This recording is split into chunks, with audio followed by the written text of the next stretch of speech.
Okay, class, this is chapter 9. This is 9.1. Okay, what we're going to be doing in this section is we're going to be estimating a populations. What we did in chapter 8 was we knew our information about the population, and then we figured out information about samples. This one is completely opposite. This chapter is completely opposite. We are going to start with samples and estimate from that sample how good it is, how good does it reflect the real population. And this is usually the way it happens. I mean, it's very hard to get a population number because it's very hard to ask every single person in that population something. So usually we just go with, I mean, that's why we do statistics, is we go with a sample, and then we have to measure how confident we are about that number, about that sample number. So that's what we're going to be doing today. So let's start out really easy. We're going to start out with the point estimate, and we're doing proportions. So our point estimate for proportions is, this is the formula. It is in your formula sheet, where X is the number of successes, whatever they're asking for, divided by the total number. Okay, so let's go to the first problem, and then we will talk more about confidence intervals in a sec. Okay, so it says, in this time, this university asked 1,783 voters whether they favored or opposed the death penalty. 1,123 of them were in favor. So if it says to obtain a point estimate, all it is asking you to do is this easy little formula.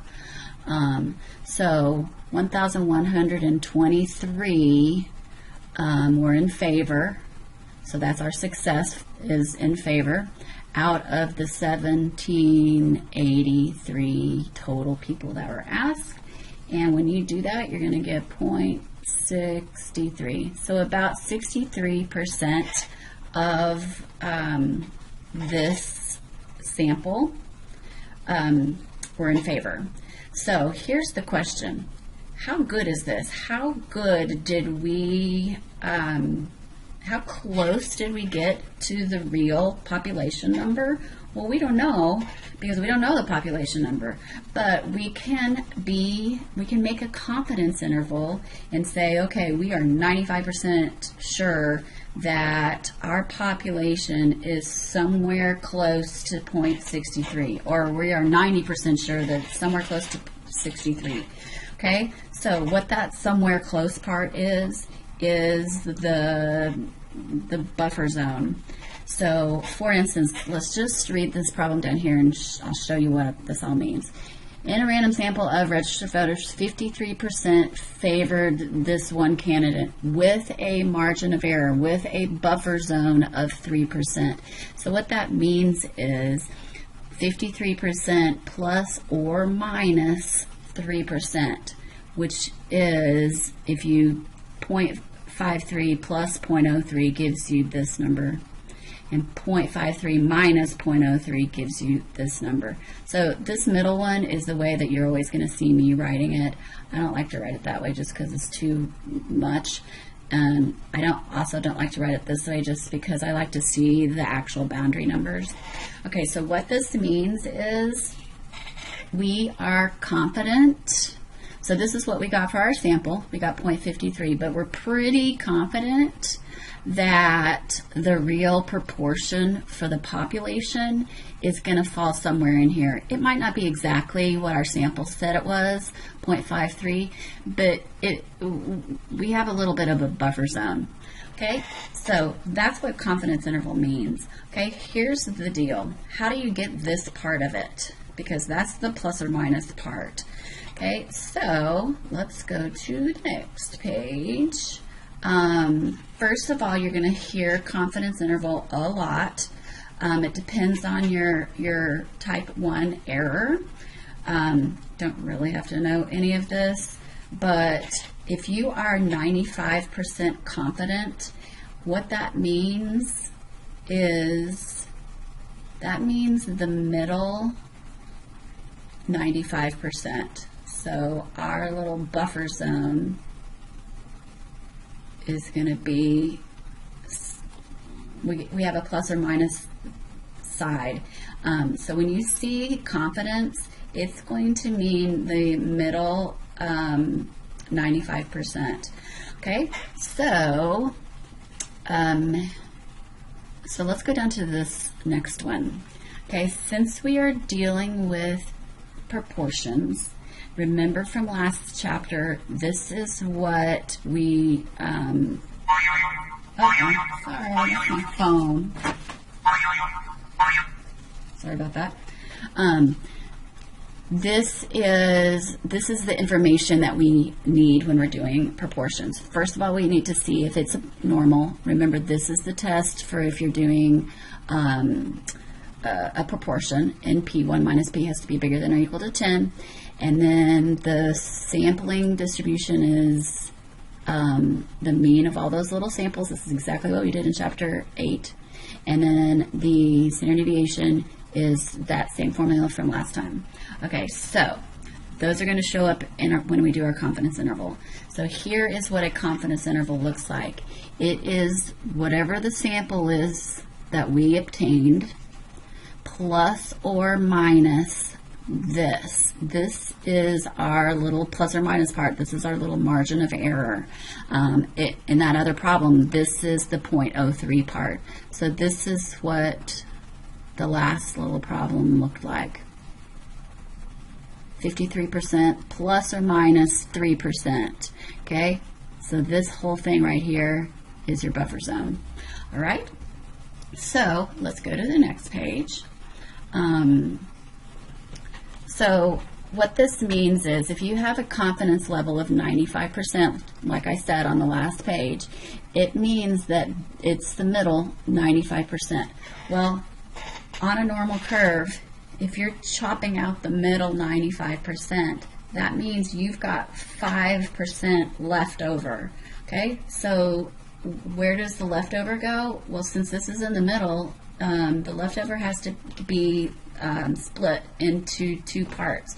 So, that's what this is saying. 95% is in the middle. That means that 5% is left over, and you have to share that between the two sides. That's why we divide it in half, one for each side. So there is what's 5 divided by 2. It's going to be 2.5% on each side, which is, remember, move that decimal over 2 spaces, 0.025 on that side and 0.025 on that side.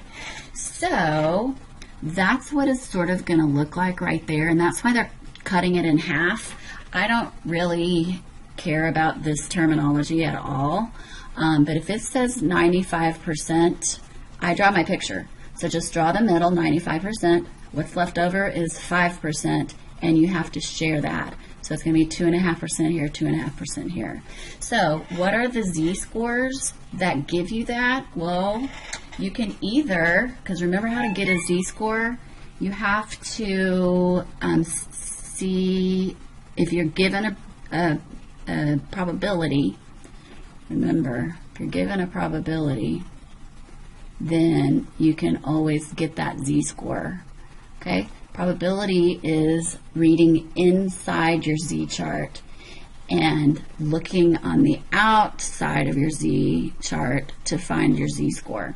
But the great thing about this is this all is in a big cheat sheet. So, well, I'm not going to tell you about that cheat sheet yet. It's down there. But if you wanted to do this by longhand, what you would have to do is you'd have to look up 0.025 inside your chart. So you would go, here's my chart, I'm going to go to 0.025, looky right there, it's perfectly right here. Okay, so what is that? Oops.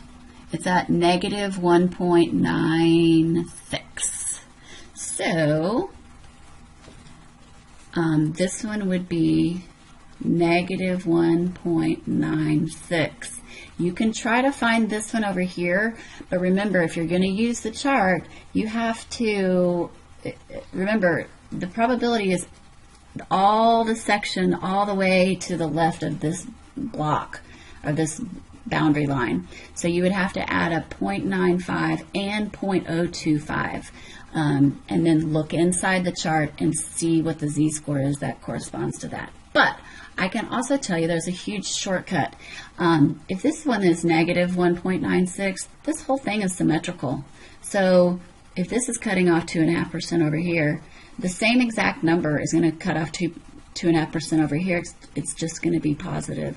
So you can look it up, just like we found this negative 1.96, but it's going to be exactly the same. Okay, the other best part of this is, the z-score is plus and minus, because every single time we do a confidence interval, we have two boundaries, because confidence means the middle. So we'll always have a little part cut off on each side. So it's going to be plus and minus 1.96. Now, in my labs, it doesn't make you put the plus and minus part, which irritates me because there are two of them.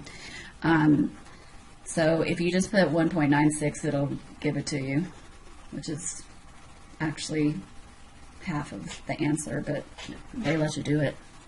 I don't like it.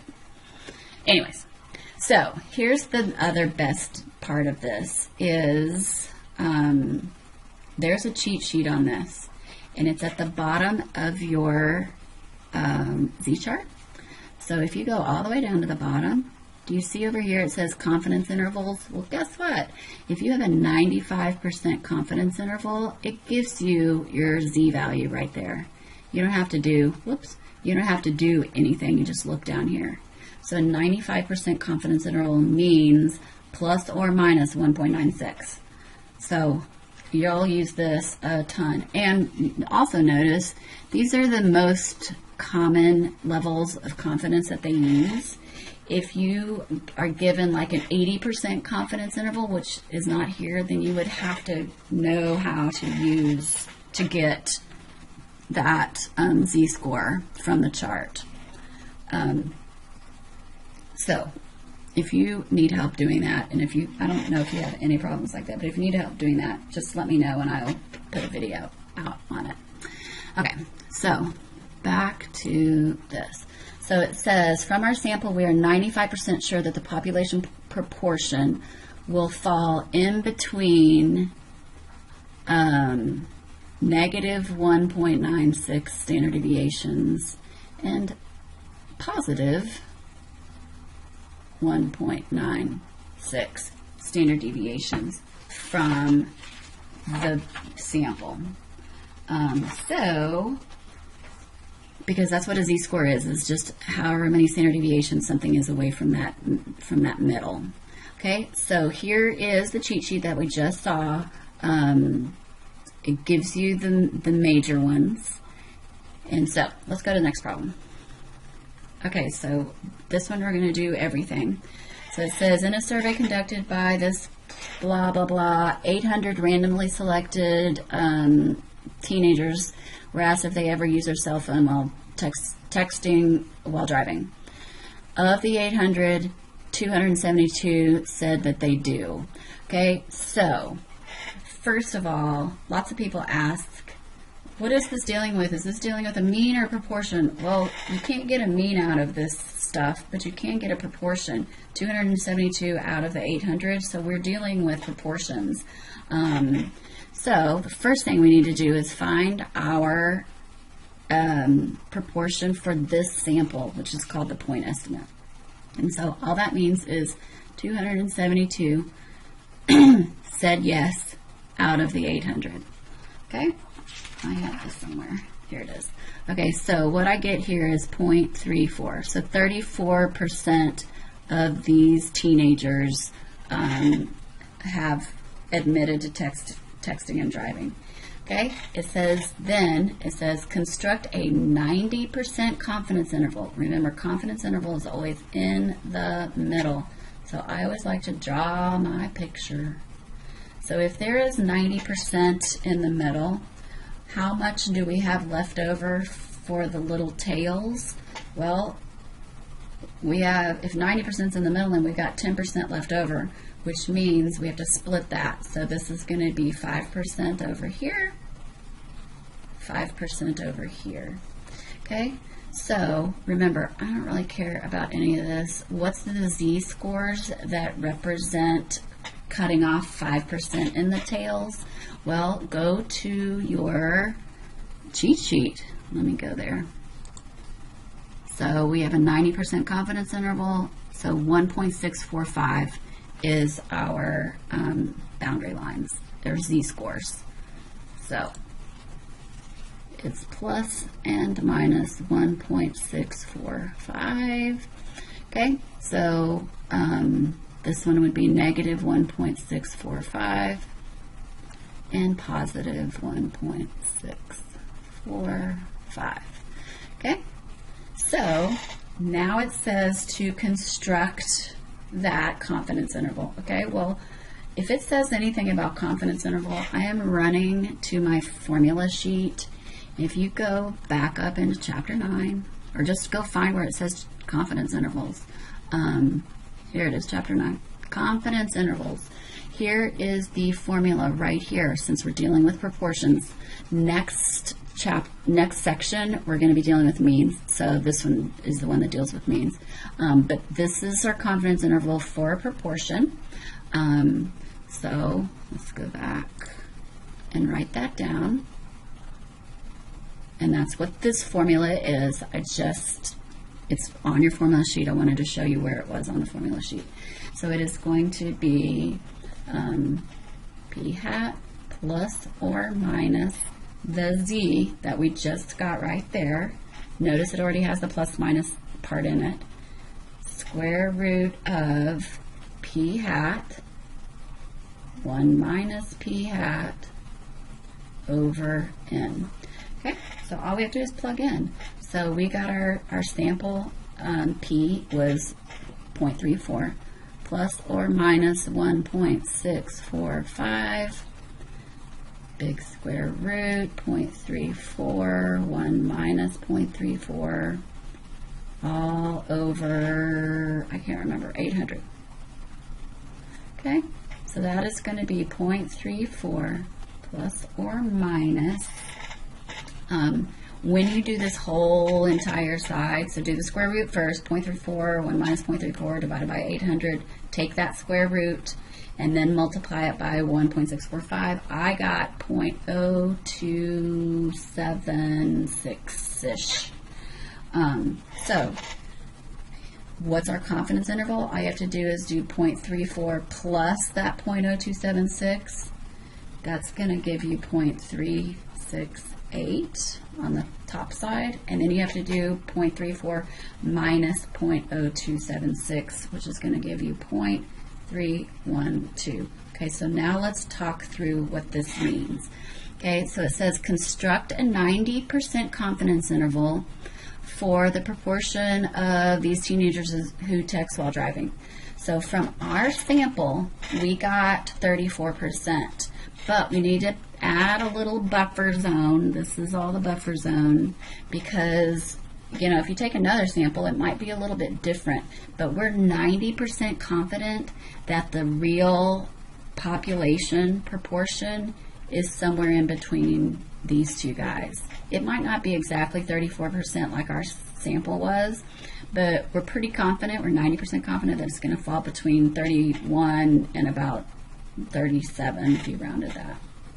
Okay, so that's what it says here. We are 90% confident that the population proportion is going to fall somewhere between about 31% and about 36 or 7.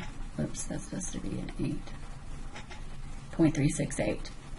Okay, so what we do with confidence intervals is we're sort of guesstimating what the population is going to look like given just a sample.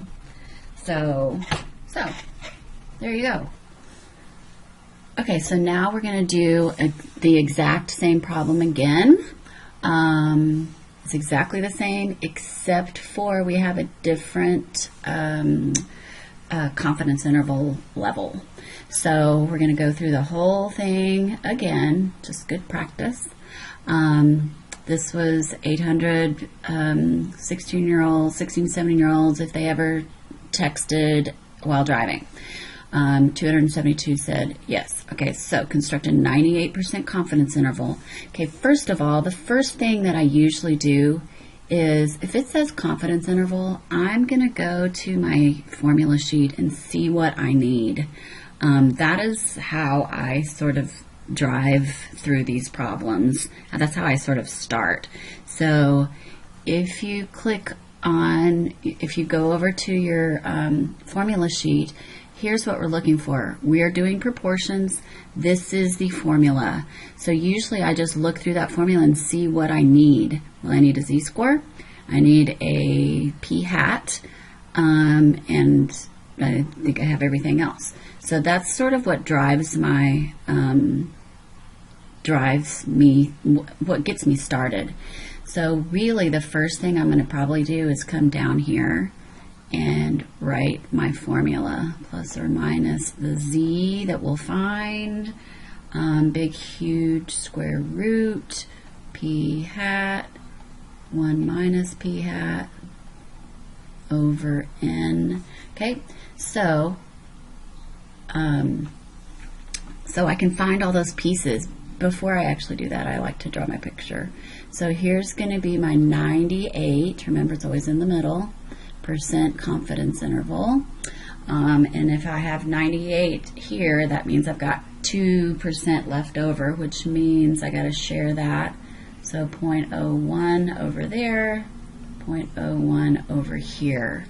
Remember, we have a cheat sheet. Let me go to that. So 98% is one of the common ones. So let's go down to the Z table.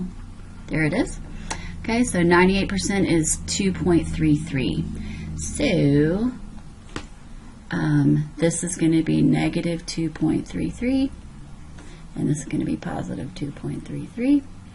And so that's what our z-score is, positive and negative 2.33. Got that part. The p-hat we did on the other page, but I'm going to just show you again. It is just 272 over 800, which is going to be 0.34. Okay, and so with all this information, I have everything I need to plug into my formula. So I'm going to get 0.34 plus or minus my new z. This is the only part that's different from the last problem. And then fill all this in. 1 minus 0.34 over, what, 800? Okay, so it's going to be 0.34. Once you crank all this out, do the square root thing first, and then 2 times 2.33, I got 0.039. And so 0.34 plus 0.039 is going to give you 0.379 on the top side. 0.34 minus 0.039 is going to give you 0.301. And so there's our confidence interval. So it says we are 98% confident that the population, so that's what we're doing when we are doing confidence intervals. We are trying to guesstimate what the population number is going to look like given just a sample. Okay, so we are 98% confident that the population proportion of these age brackets who text while driving is about 30%, 0.301, to about 38.379. Okay, so we're pretty confident. So this is about, we're pretty confident that the population is going to fall somewhere between 30% and about 38%. So think about what this means. This confidence interval was from 30 to 38. Our last confidence interval, look on the last page, it was from, look, 31 to 37. So this one is a little bit wider. Okay, so let's think about why that is. The more confident you are, the wider your confidence interval is going to get. So think about it this way. This is the way I like to, well, that's what this says. The larger the confidence level, the wider your confidence interval gets. And here's the way I like to think of it. Think of shooting a basketball into a little bitty basketball hoop compared to a really, really big basketball hoop.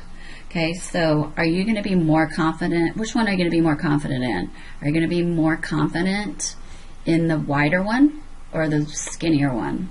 Well, the more confident, the wider the basketball goal, the more confident I am going to feel being able to shoot that in there. So the more, the higher the confidence level, the wider you have to make your basketball goal to make sure that that population is actually going to be in there. So that's the way I like to think of it with the little basketball goal thing. Okay, so now let's go to the next page. Okay, this page is actually going backwards. Sometimes what you want to find a confidence level, but you need to know, so the more people you survey, the more confident you can be. And so if you want to pick a confidence level first and then figure out how many people you need to survey to get that confident, this is the formula for that. Okay, and this formula is just exactly the same as the other one, just algebratized and moved around to solve for n. Here comes the problem though. Think about p hat, think about the formula for p hat, and think about what we're looking for here. We're looking for n. We're looking for how many people we need to survey. But what's the formula for p hat? It's got n in it. So if we don't know n, then how are we going to get a p hat? Because we don't know this part of it. So here is what happens when you are going backwards through this formula and looking for the number of people you need to survey. There's two possible solutions. Sometimes you can use an estimate of the p hat based on some earlier study, and that's going to get you kind of as close as we can get. So if there was another study that said p hat, that the proportion in this earlier study was maybe 0.81, then we could use 0.81 for our p hat. If you don't have an earlier study, well, just think about what's the best guess for a proportion. And remember, proportions go from 0 to 1. So the best guess is just going to be right smack dab in the middle. So if you don't have any other prior study, then you use the middle, which is 50% or 0.5. Okay, so let's go down to this problem. It says a sociologist wanted to determine the percentage of residents of America that speak only English at home. What sample size? Okay, so we are looking for that n. That tells me we're looking for n. Should she ask, how many people should she ask if she wishes her estimate to be within 3 percentage points with a 95% confidence? Okay, so those words right there tell me that I am going to go to that section on my formula sheet and see what the heck they're asking me. So let's go over to our formula sheet. Whoops, that's not my formula sheet. Here's my formula sheet. And go to our formula part. go to confidence intervals. Okay, it's not asking me to construct a confidence interval. It's asking me for the sample size. So here is the formula. We're doing proportions. So here is the formula that we're going to use. That is the formula for proportions because it's got all that proportion stuff in it. Okay, this next formula right here, I do not use this. I don't use this at all because it's another one for proportion.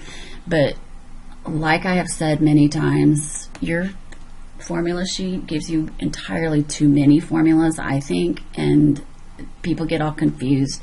So I'm going to use this one only and never use this one. I'll show you how they get that. But I never use it. So just FYI. So let's go back to our page.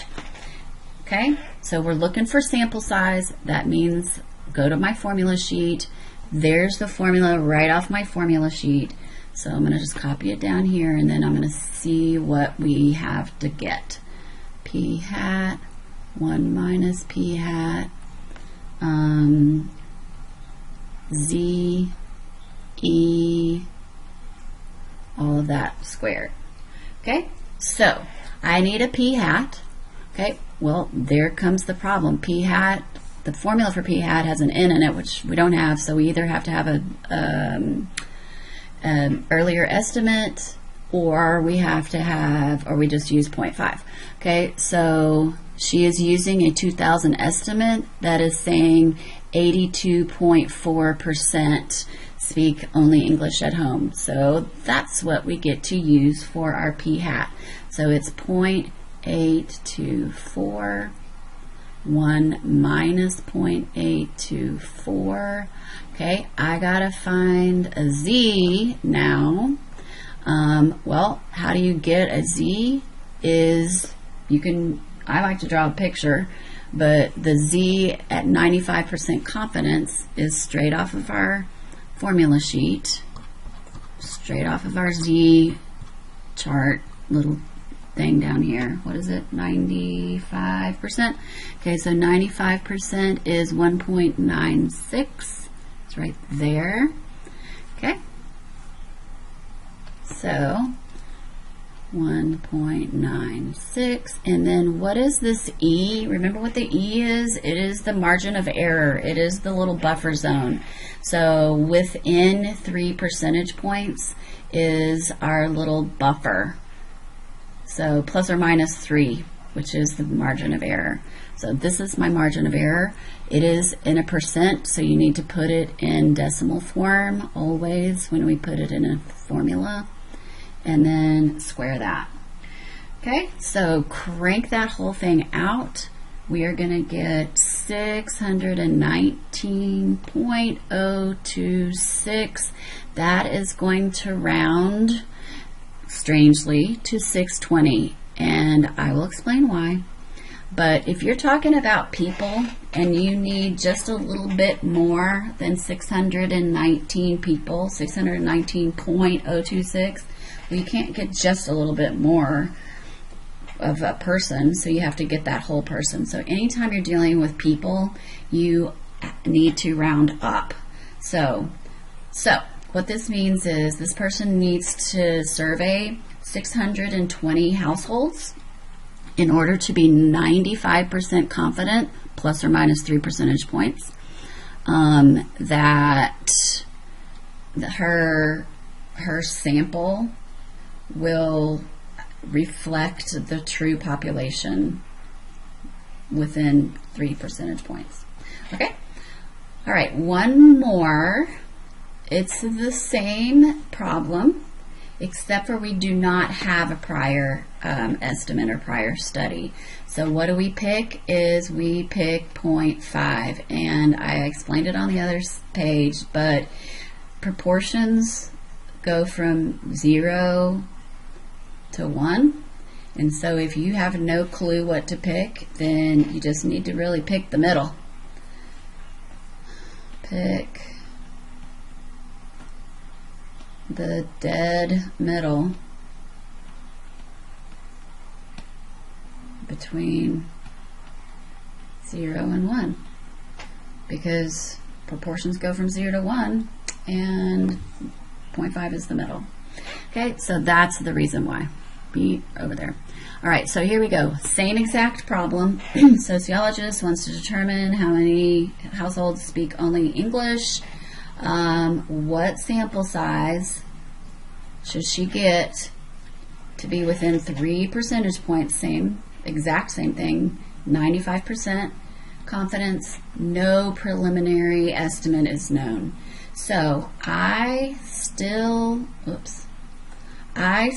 use the exact same formula. P1 minus P hat with the Z over E squared. I know there's another formula, and I'll show you how they get that in just a second. Okay, so if there is no P hat earlier study, we're going to use 0.5, and then 1 minus 0.5, and then everything else is the same from the last one, 1.96 over 0.03. That's our plus or minus 3 percentage points squared. Okay, so here's where they get that other formula. If you do 0.5 times 1 minus 0.5, which is just another 0.5, that is going to get you 0.25.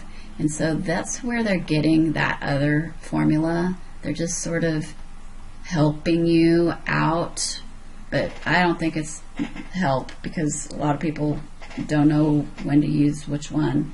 So just always use this one and plug in 0.5 if you don't have a preliminary.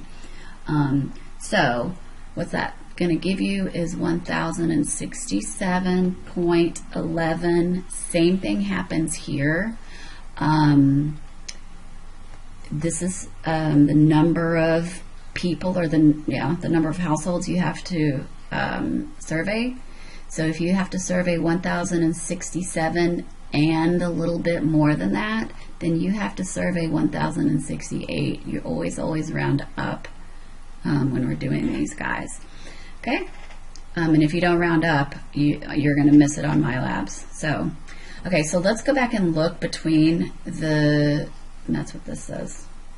Let's go back and look between the two, because the two are exactly the same problem, except for one had a preliminary study and one didn't. This one had a preliminary study, and you only have to survey 620 households.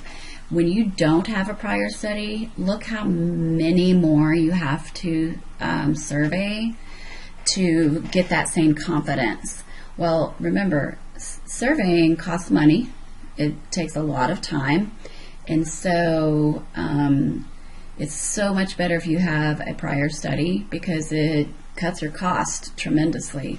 Because if you have the prior study, you are a little bit closer to the correct proportion, or to the proportion that we should be seeing.